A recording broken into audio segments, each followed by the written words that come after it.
Hello, everyone. Welcome to another episode of Bagocast. I call it Bagocast because that's how I like pronouncing it. You can call it Bago, but I'm calling it Bongo because bongos are fun. But thank you Okay. for joining us. We have a very special episode here. We have a special guest. Introduce yourself. I'm Chris. Some people call me Sanctionite, UEG, Upper Echelon Gamers. Yeah, I'm a YouTuber. I like to think I cover stories that are interesting in gaming, also sometimes culture in general. Interesting stuff I can find. And yeah, I've been doing it for about 5 years. And you can find me at Upper Echelon Gamers on YouTube. That's about it. Pleasure to be here. Awesome. It's great to have you here.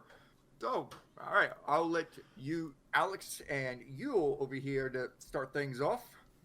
Right.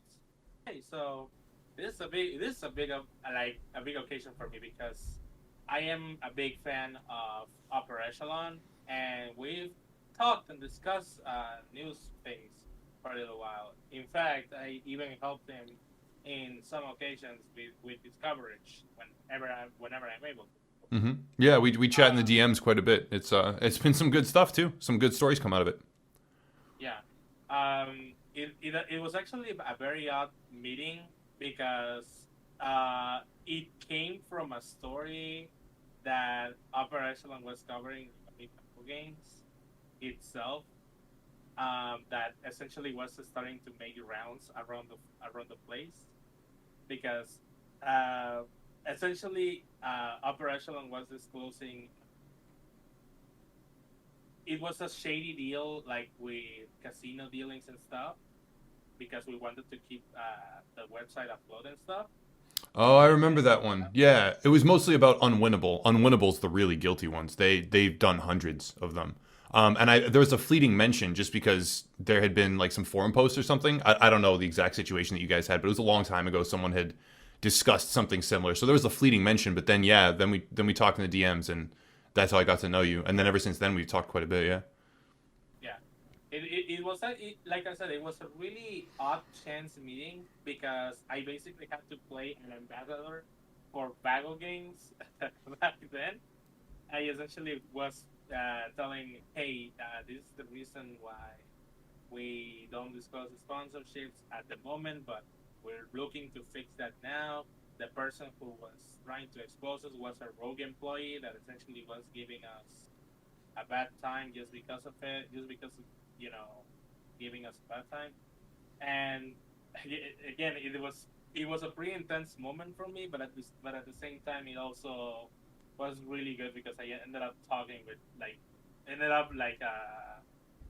someone, and ever since then, we started talking about more about my experiences as a game journalist, and he talked to me about more and more like his stories that he wanted to cover, which is ironic because a few weeks later, after that video came out, he was baited. Let's just say it that way, by a person from CNET. Um, and yeah, I want to really talk about that experience in big detail if you don't mind that. Yeah, sure. Oh, go ahead. Yeah, um, like saying, you were I want to like hear like the origin of the whole CNET.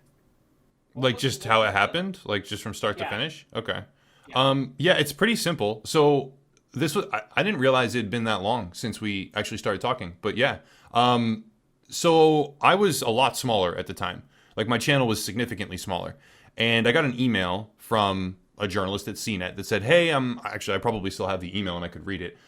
He said, "Hey, I'm looking at talking about gaming commentators and how that scene has grown or shifted over like recent years."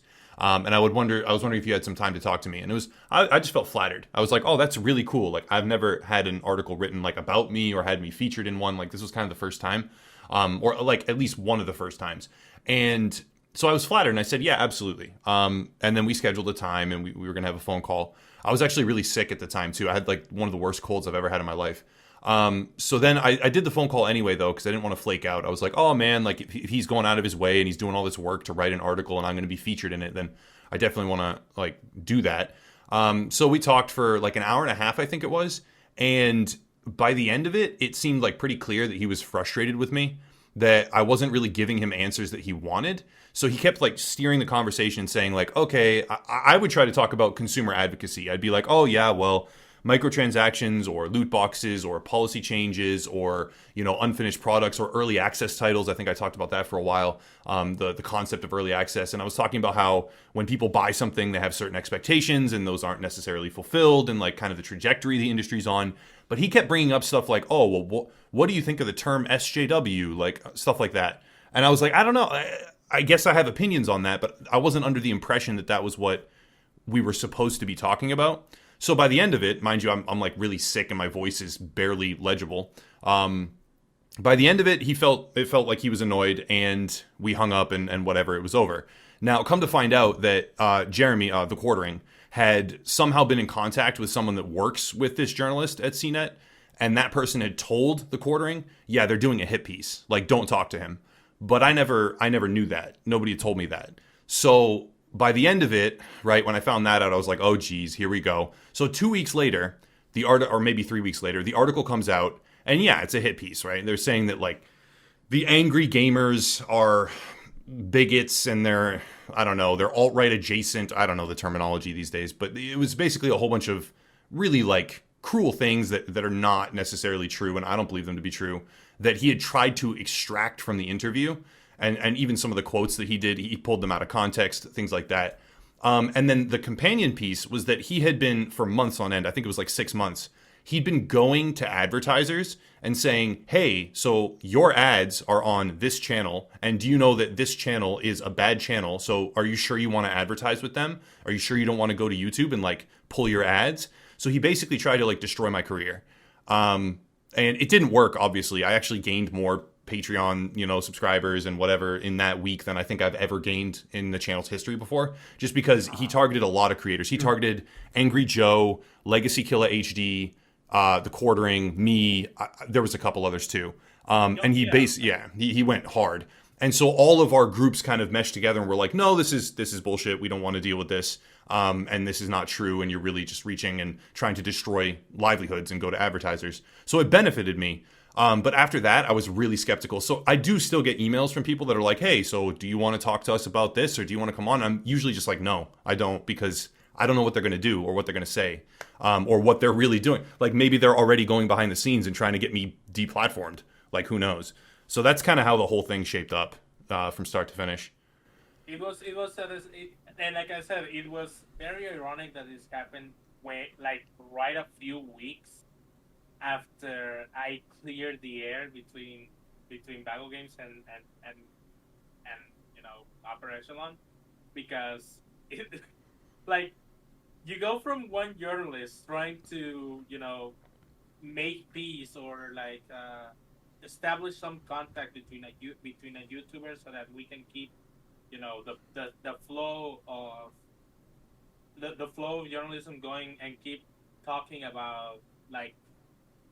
I keep talking about consumer advocacy and shit, and then you have CNET beating right in the face of that and removing the whatever little trust this person had on gaming journalism as a whole, which, you know, made me completely fucking mad at the time, because it was terrible, you know.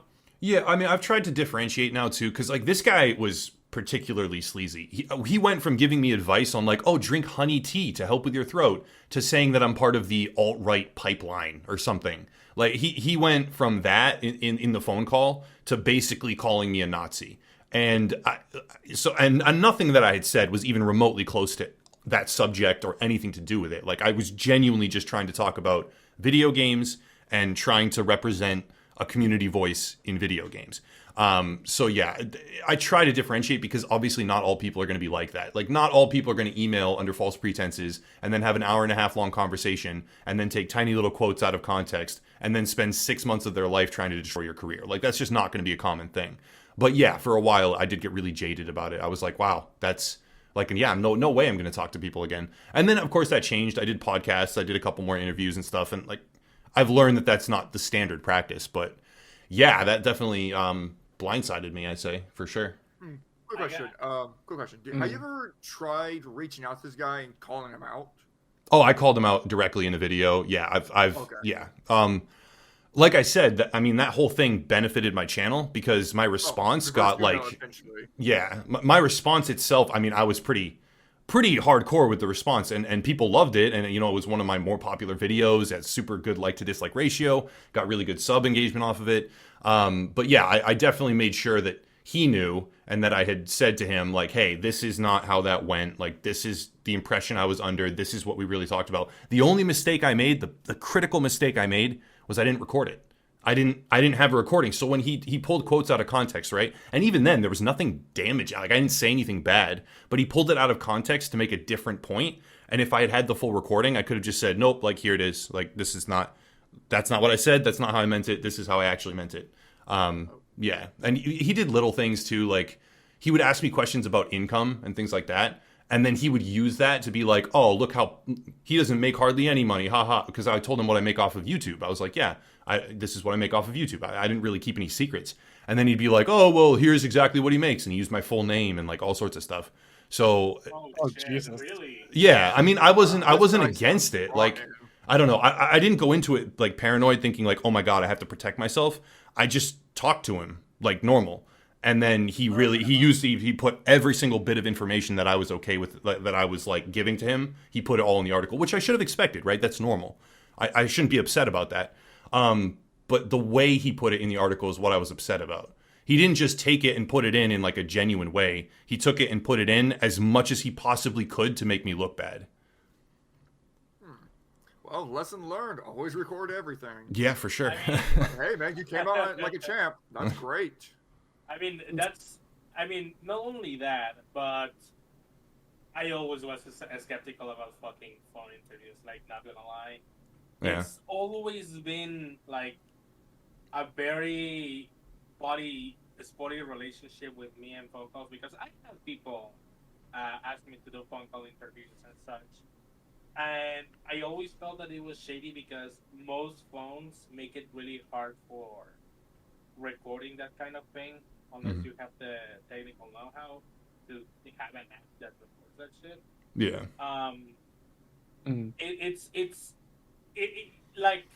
I think that if we want to bridge this gap between journalists and YouTubers, like the journalists that actually fucking care about consumer advocacy and shit, because we're obviously going to keep getting the whole clickbaity thing with journalists that are going to try to rage bait people and stuff like that. So it's clear that those people are going to just keep doing that and not care about the actual people that are reading the article. Yeah. But in my opinion, if we want to bridge the gap, we have to take those lessons that we learned from the bad experiences and learn how to build a constructive relationship so that we know who we can trust in terms of YouTubers and in terms of gaming journalists. So, for example, lesson number one: always record your shit, no matter who you talk to. Like, always have a backup in case somebody wants to try to defame you and stuff like that. Well, the weirder thing that happened, so right after the CNET thing, and I'm banned on Twitter now, like, it was for a stupid reason. I was basically testing their automated systems, and I was like, oh, I've heard that quoting Game of Thrones, a specific quote will get you banned, so I did it, and now I'm permabanned. So I guess I should have seen that coming. But the weird thing happening after the CNET stuff was that a lot of journalists, like, I had talked to a couple, one of them was, I forget his name, but he was an independent writer who'd written for IGN and a couple others, and he did a piece for, I think, gamesindustry.biz. He did an interview with the CEO of EA, and then he asked questions that, I don't know, I thought they were really horrible questions. But the point is, I talked to him and had a good conversation with him, but as soon as the CNET thing came out, I was blocked by him. So people that I had like even talked to before and had like perfectly good interactions with, and then a whole bunch of journalists that I never talked to in my life, all started blocking me on Twitter. So I would find profiles all over the place where I was blocked and I didn't even know who the person was. It was like, oh, writer for Kotaku, or oh, like independent for The Verge. Like, it was just tons of dozens and dozens and dozens. And that seemed to kind of really start happening a lot after the CNET thing. So it seemed to me, it was like, oh, even people that I've talked to, and I'm like, oh, like that was a fine conversation with this guy that had interviewed the CEO of EA. It was like a totally good. I thought it was a good conversation. And then suddenly I'm blocked because another one of their peers had like come out of the woodwork and done this whole big campaign to get my ads taken away. I was like, that's weird. So that's what made it hard to like differentiate as much. And sometimes I was like, oh, this is kind of a group of people, right? And like they talk to each other and they're clearly acting off of what each other do in a way that even contradicts our own interactions. So he had heard whatever, he read this thing or like talked to this guy, and then he went against what we had talked about because we had been fine and decided to block me for no reason. So stuff like that made it hard to differentiate, I guess. Yeah. Doesn't help that they work like a hive mind. Yeah, that's the feeling I kind of got. I was like, oh, that there's a lot more, like it's an amalgamation of all these different opinions that act as one. So it's like not exactly that separate. But then, I've gotten over that to some degree. Yeah. And again, it's not like the industry just played with those kind of journalists. It's just that they kind of stick out from the crowd because of that. Mm-hmm. Unfortunately, like people just like to, as much as people like to pretend to do it otherwise, people just really, really like to have the gossip shit, the fucking. They love clicking on the rage page.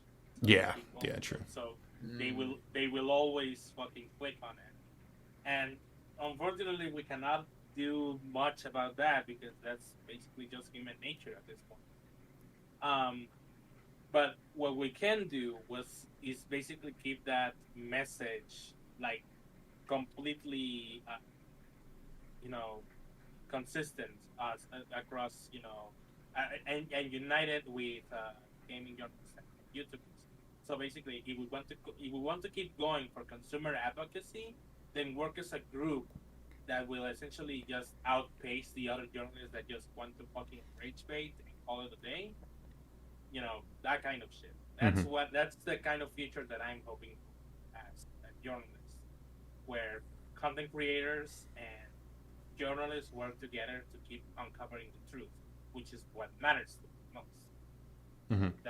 Well, I like the way you went about things. Like, so I'm happy to be here right now, right? Because we've talked so much. It wasn't like, oh, hey, I'm going to reach out and try to get this person on for this particular thing.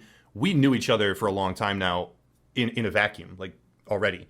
So then it's different. Like if I had gotten to know this guy, like if this Ian Schur from CNET, if he had, I don't know, like talked to me in the email chains for like a week or two or joined the Discord server, I don't know, and talked to me in that way, and then we had done the interview, then it would have been like a different situation, right? But I guess I've learned that the ones that come out, and this is the one-off, right? It's just, hey, I want to do this thing. Will you talk to me? That's what I'm skeptical of now. Because someone that actually enjoys the channel, enjoys the content, has a genuine mission, is really interested in talking to me for whatever reason, I'm going to be able to see that before it ever happens.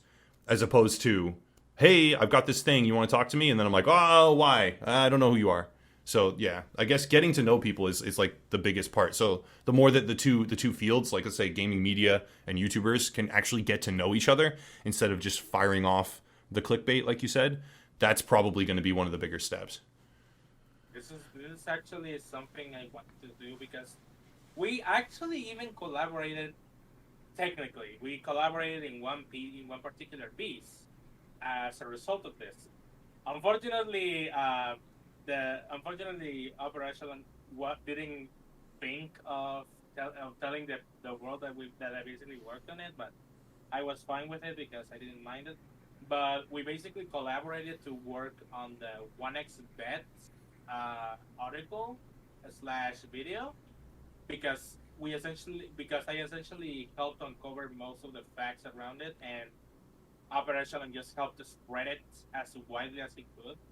And yeah, we basically worked off really well of each other, and that's the kind of coverage that I want to help propagate between gaming journalists and and YouTubers in general, because again, it's essentially they essentially work off each other to help make a difference in the longer scale, in the bigger scale.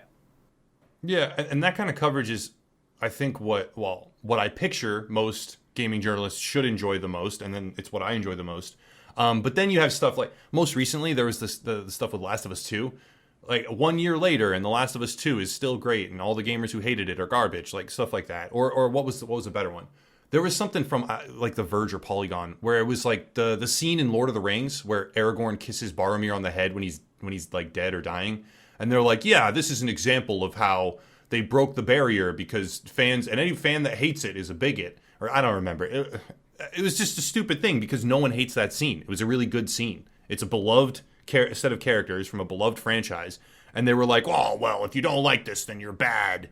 And I was like, "No one dislikes that. Like, it's some phantasm of their imagination, right?" So there's two types of journalism out there. There's the good journalism where you're uncovering things like you said, consumer advocacy, where you're looking through and like creating interesting pieces that you care about. And then there's the, oh man, let's piss some people off, the rage bait. Again, like you said, and those worlds are kind of separate, and then I'm just trying to learn how to tune out the one and focus on the other because I get sucked into the rage bait too often sometimes.